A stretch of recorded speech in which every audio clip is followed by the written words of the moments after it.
আজকে আপনাদের দেখাবো লাল শাক রান্না করা সুন্দর একটা রেসিপি। লাল শাকগুলো ধুয়ে নিলাম, ধুয়ে লবণ দিয়ে দিব, লবণ দিয়ে দিব। এখন 2টা শুকনো মরিচ বেঁধে দিয়ে দিলাম আর পেঁয়াজ দিয়ে দিব, দিয়ে আমি এখন সিদ্ধ বসিয়ে দিব। শাকটা খুব বেশি সিদ্ধ করা যাবে না, তাহলে শাকটা গুণাগুণটা নষ্ট হয়ে যাবে এবং খেতেও মজা লাগবে না। দিয়ে ঢাকনা খুলে দেখবো শাকটা সিদ্ধ হয়েছে কিনা। এখন আদা সিদ্ধ হয়ে গেছে, এখন আমি কাঁচামরিচ দিয়ে দিব 2টা, দিয়ে ঢাকনাটা খুলে দিব যাতে করে পানিটা শুকায়। শাকের পানিটা এরকম করে শুকিয়ে নিবে, শুকিয়ে নিছি পানিটা। এখন আমি শাকটা সেঁকে নিব। কড়াই গরম হয়ে গেছে, এখন সরিষার তেল দিয়ে দিব।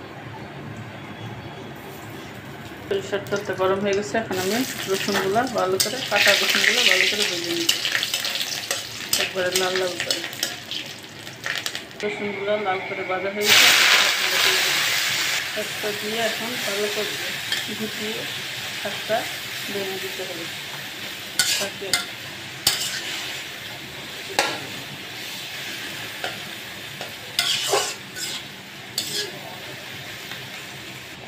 শাকটা নাড়াচাড়া দিয়ে এগুলো ভাজা ভাজা করে দিব। শাকটা আমার হয়ে গেছে, এখন নামিয়ে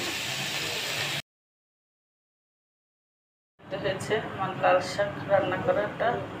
অবশ্যই সবাই কমেন্টস করে জানাবেন।